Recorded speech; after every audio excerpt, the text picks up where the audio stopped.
You cannot leave what you do not grieve. Yes.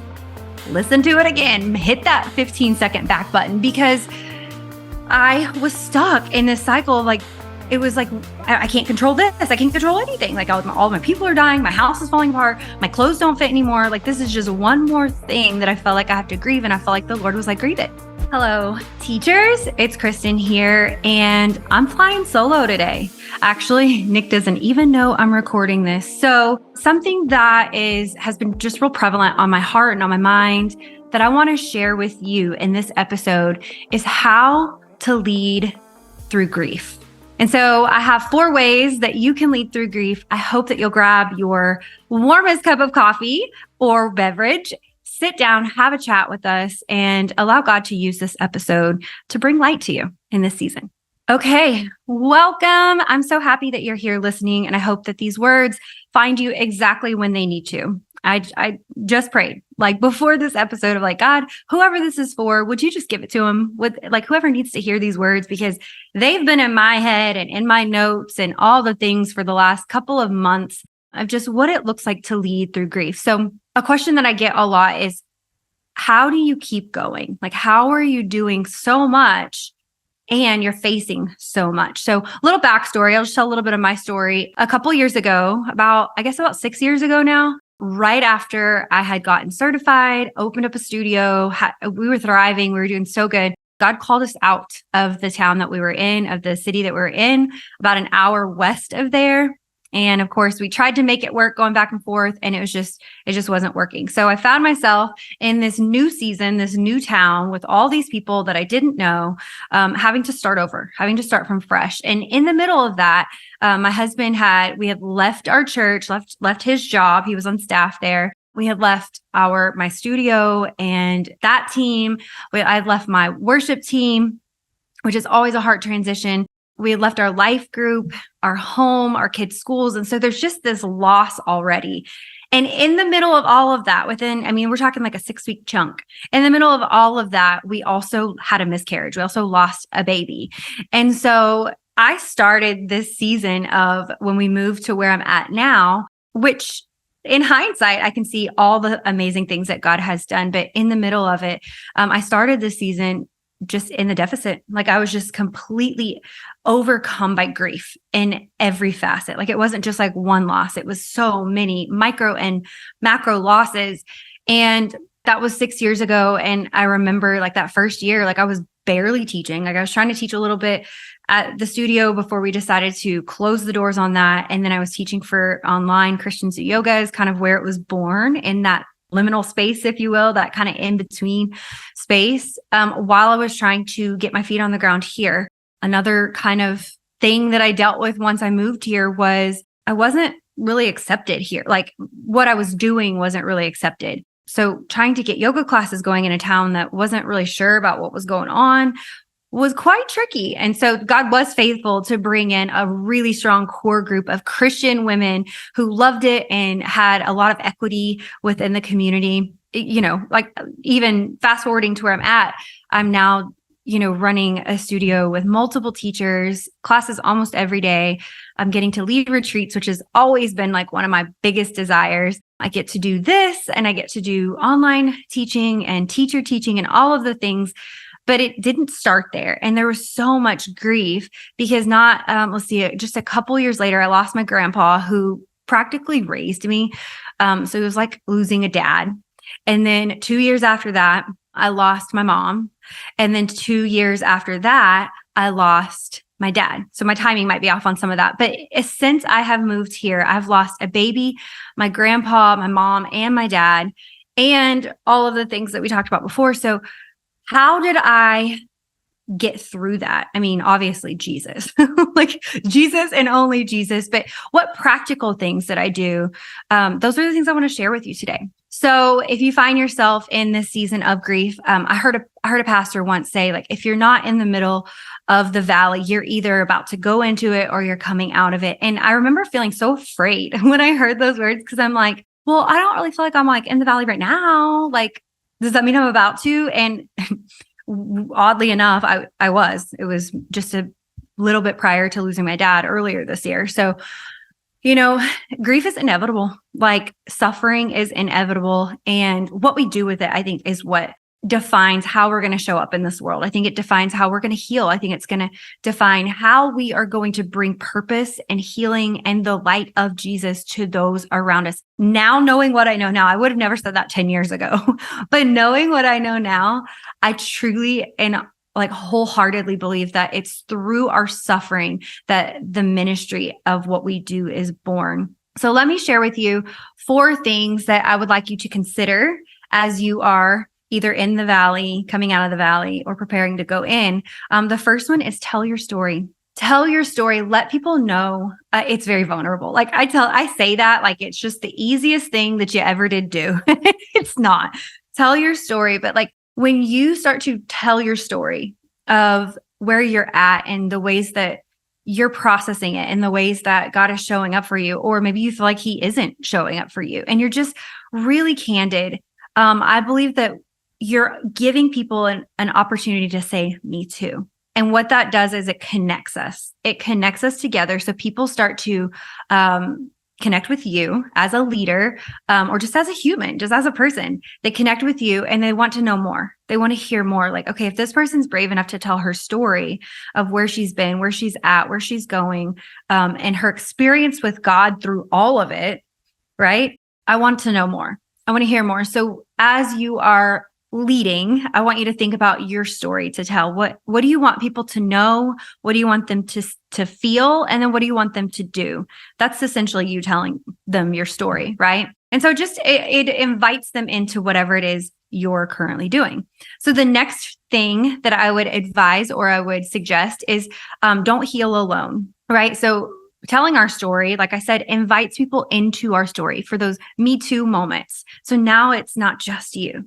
Right. But finding your community personally, and I think these things look different. So hear me. In my season of grief, I spent time with other leaders who could help hold my hand as Kristen, just as Kristen, not as Kristen, the yoga teacher, or Kristen, like whatever hat I'm wearing, but just as Kristen. So I had very small circle of people who I could just be guards off, guards down, mask off, just completely candid and transparent.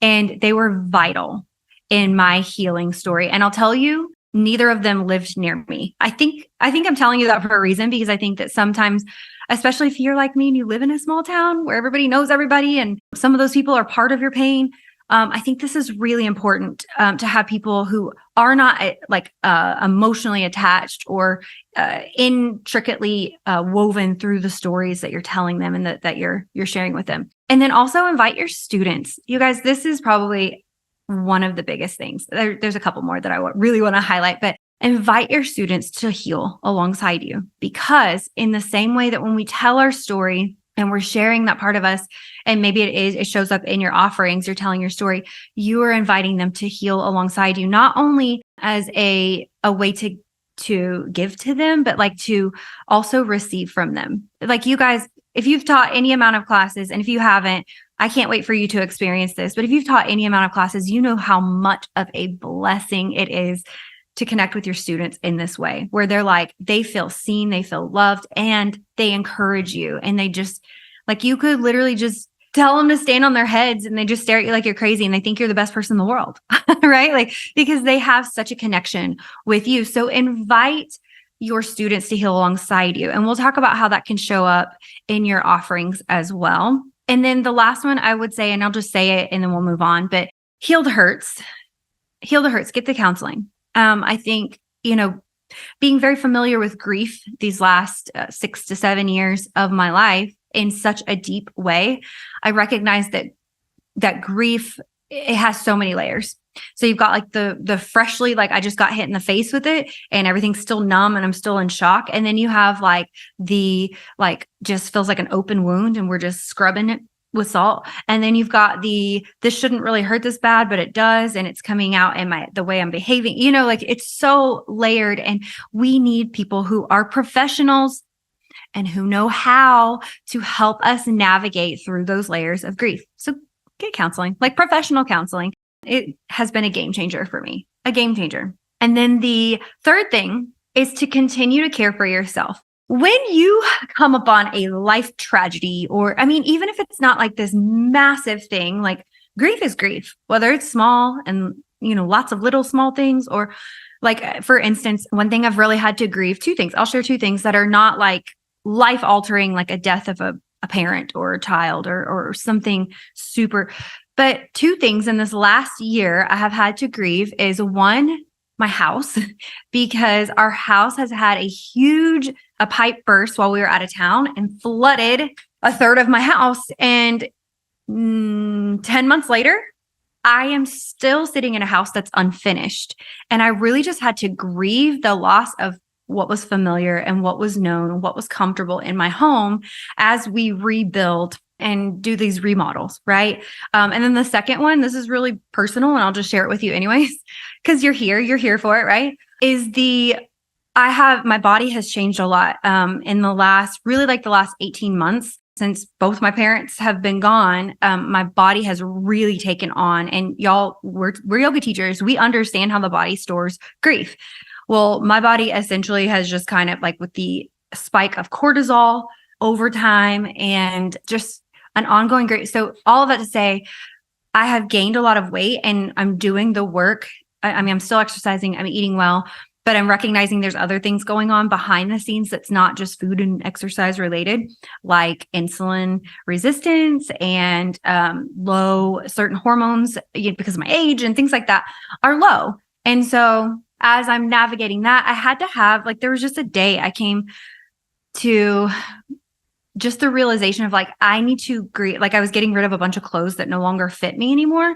And it was I'm okay with that. I'm still healthy. I'm still at a healthy weight and all of those things. It's just not what it was. And it felt like one more loss. And I felt like the Lord was just grieve it, because you cannot leave what you do not grieve. Yes. Listen to it again, hit that 15-second back button, because I was stuck in this cycle of it was I can't control this. I can't control anything. All my people are dying. My house is falling apart. My clothes don't fit anymore. This is just one more thing that I felt like I have to grieve. And I felt like the Lord was grieve it and move. And honestly, I remember exactly where I was. And I feel like there was a mental and emotional load just taken off my chest. It was I don't have to stay stuck here anymore in that moment. And I know that's kind of a silly, on a scale of things to grieve, your clothes, your wardrobe is so silly. But I think for demonstration purposes, it was just because I now can do the same thing in the other areas where grief still kind of has a chokehold on my heart. Continuing to care for yourself. Let's move further into that. Exercise, sleep, and supplements are huge. They're huge. Okay. So when you're caring for yourself, especially like I just mentioned with my own body, I noticed things are out of whack. So much was out of whack. And I went and got some blood tests drawn, and I worked with my doctor, who's wonderful, that to kind of find what's right for me. We realized because I am showing signs of insulin resistance, things aren't metabolizing the same way they used to. So we need to adjust this. We need to make sure for me, he said, I want you to double your vitamin D, especially when we first started working together, because it wasn't summer. So I wasn't out in the sunshine every day. And I try to get in the sun every day, but right now outside, it's really cold and rainy and there's no sun. And so it's that was one of the things, we doubled my vitamin D. I'll tell you mine. I do B12 and I do some lion's mane for my brain. And then what are the other ones? Oh, I have a pro and prebiotic. I think gut health is so incredibly important. And there's one more. Oh, magnesium. Magnesium is I just started taking magnesium regularly. And y'all, it is a game changer. I can link below the one I use, which one of my favorite podcasters recommended, and I got from her recommendation. But it's essentially, because magnesium is really confusing because there's 7 different kinds. And it's which ones do I take with what? This one has them all in there. And within the first 2 or 3 days of taking magnesium regularly, I feel a massive difference, massive. And so whatever that is for you, those are just what I take. Take it or leave it. If you have any questions on what I take, I'm happy to share that. But supplements, making sure you're getting enough sleep, continuing to exercise. This is so important, you guys, not just teaching classes, exercise. And look, in previous seasons, maybe it's not hitting the gym as hard as you are, throwing around weights, or, doing all the jumping and the running and sprinting and all of that. Maybe in this season, exercise looks like getting outside for 30 minutes a day for a walk, or hitting the treadmill, or reading, listening to your Bible, or listening to this podcast while you cycle. Maybe it looks different for you. And I think that that's important in these seasons of grief to pay attention to. And so, but make sure you're still moving your body. You still need to keep that dopamine and endorphins, those happy hormones moving through your body. And then, of course, making sure you're getting enough sleep. I remember after Dad died, I was waking up every single night at the same time, every single night. And I was struggling so much to go to sleep. And I was having awful, I don't say awful, but very, very vivid emotional dreams. And thankfully, those have ceased. And again, since I've started taking magnesium, I kind of just sleep real good now, but making sure that you're prioritizing sleep. So do the things you need to do, like to do that. Go just Google sleep hygiene and it'll tell you all the things you need to do, like no screens before bed, turning off all blue lights, turning on some white noise, diffusing certain oils, all the things. Okay. So continuing to care for yourself looks like your exercise, sleep, and supplements. And then another way I believe that I've learned to care for yourself is to continue doing things that you enjoy. So this means things that make you forget what time it is, things that give your mind just space to kind of wander. And it may be something new. So for me, it looked like gardening. And your girl has a black thumb. Okay. Black. The only plants I had in my house were the ones that I got from all of these funerals that we went to in the last 2 years. And I had so much shame walking by these plants. And I'm like, grandpa's plant is dying. Oh, there goes my dad's, and so then I just started looking up ways to care for these plants. And I was like, just got my little Google lens out, Google lensed it, try to figure it out. And then in that, I feel like I learned so much. And now, y'all, I'm not even going to tell you how many plants. I went from 4 or 5 plants to my husband's like, please stop buying plants. I'm like, but it's great for my mental health.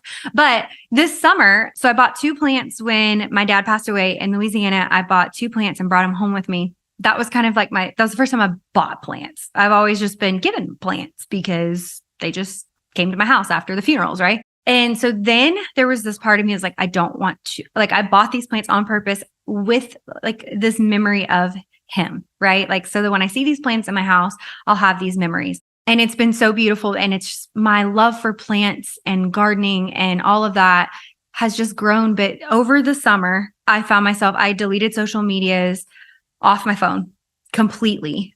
Usually about 1 day a week, I would download them, kind of catch up on anything, but off my phone. And I would just go outside and I would find myself researching and sitting there with my little bucket of dirt and my pots and my plants. And I would just look up and be like, I've been out here for 3 hours.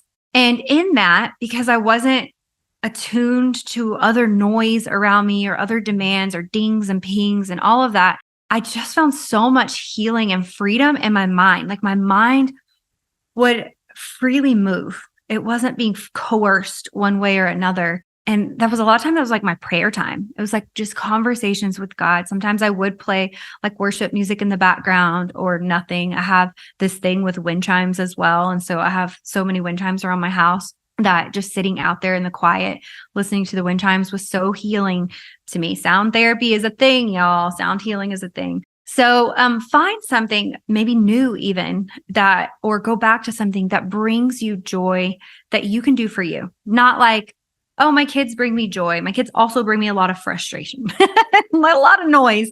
And so for me, that's what it was. And then the last thing for when it comes to caring for yourself is please pay attention to your habits. And this kind of links with the, exercise, sleep, and supplements.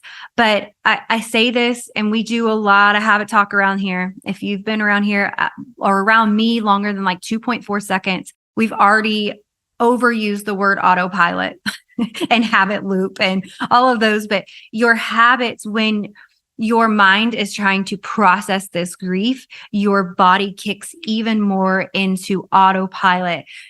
Therefore, what's in your where your habits are right now, and let's say you're not in a season of grief right now, but where your habits are right now, they're going to magnify. They are going to get bigger. because your brain is not trying to keep you healthy. It's trying to keep you safe as it processes these painful thoughts. And so pay attention to your habits. This is where I would say get accountability if you need to. Like, do what you need to do in this season. Okay, so just a really quick story. Right after my mom passed away, no, maybe it was after dad. Anyways, after one of my parents passed away and I started noticing the changes in my body immediately, I reached out to my coach, my accountability partner, and I said, I need you to help me. Here's where I'm at.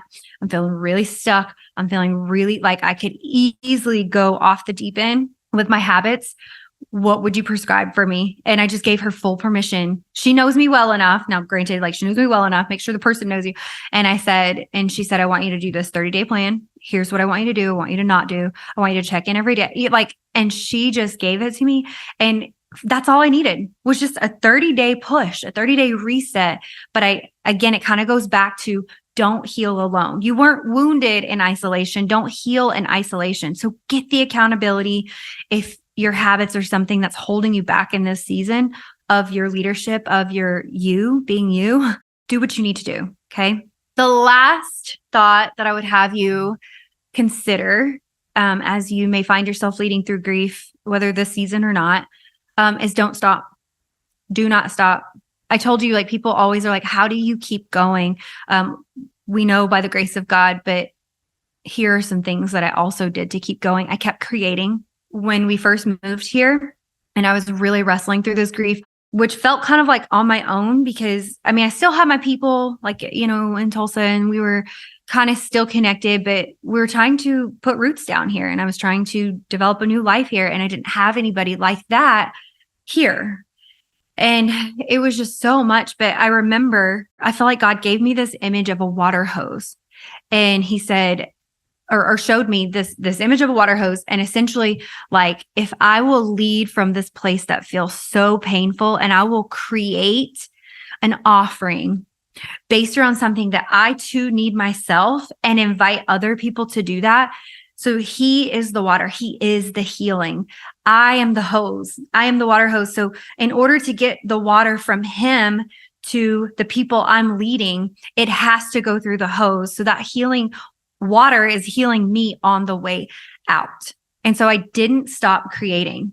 I didn't. I like, we're here right now. And in this podcast, just side note, our first podcast recording was supposed to be the day after my dad passed away.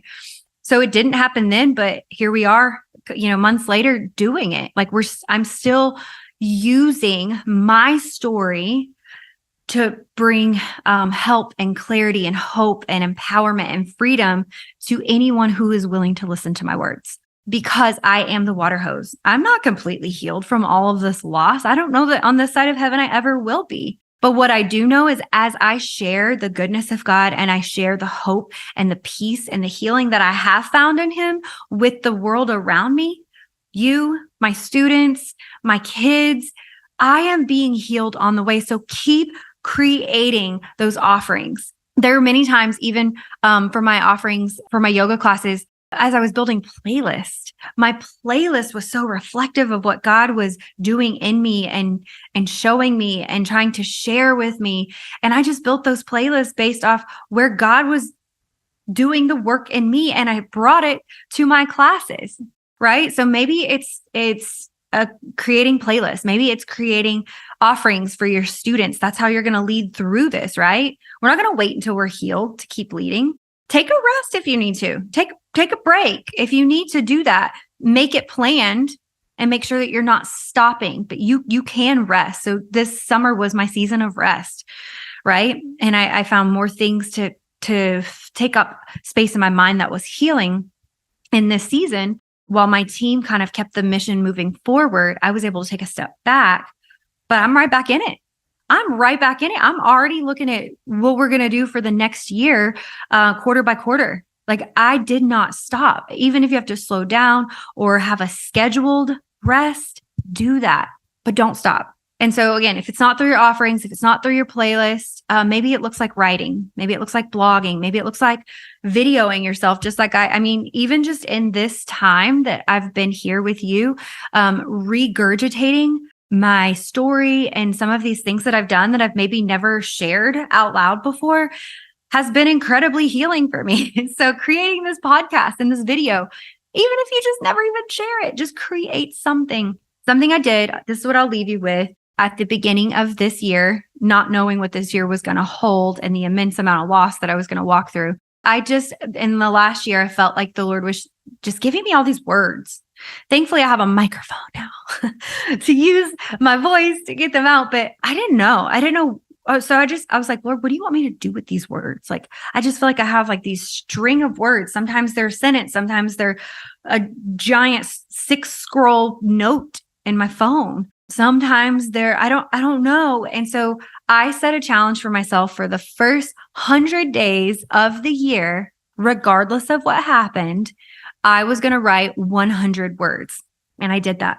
And going back a lot of the things you guys will be hearing now and even in the future are going to come from those 100 days. And I even kind of continued that habit beyond this. When I had words, I just put them in a note. I'm like, I don't even know what they mean. I don't know who they're for. I don't know even what God's trying to show me. I don't know what this is. I just put it in a note. I just threw it in my notes and it was just there. And then so going back even and reflecting on what I felt like God was showing me in those first 100 days as I approached, sending my dad to heaven, like I had no idea how much I was going to need those in the months to follow. So don't stop. Don't stop.